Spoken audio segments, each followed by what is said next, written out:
Welcome back. We're continuing the news. Your eyes are the window to the world, so taking proper care of them is important. In this evening's health report, Shamela Pullen starts a series looking at the eyes. First, speaking with a woman who has done 2 cataract surgeries. Meet Joan McCoy Sr. from Kingston. Mrs. Sina was diagnosed with cataracts in both her eyes in 2017. A cataract is a cloudy area in the lens of the eye, restricting vision.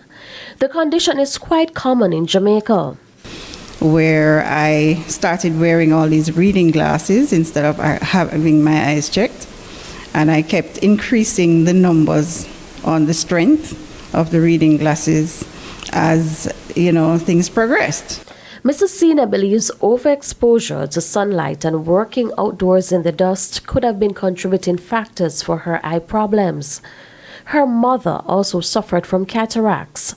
At the time of her diagnosis, the cataracts were not advanced and so did not require surgery.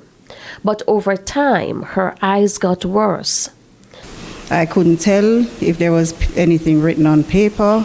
I had some very uncomfortable circumstances where I would see objects and I would think it's the toy that belonged to my grandson. However, it is the refuse from the dog, and those were really challenging. In November last year, Mrs. Sina did the first cataract surgery.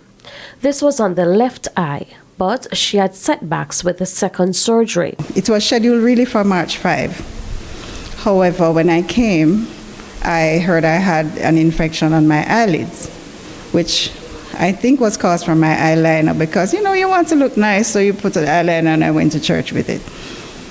There was my infection. So I was told to come back on the 18th to check. When I did, I was told it was cleared. Both surgeries were done through the Cuban Eye Care program offered by the Ministry of Health. Mrs. Sina says she's now able to see. She has this advice for her fellow Jamaicans about taking proper care of one's eyes.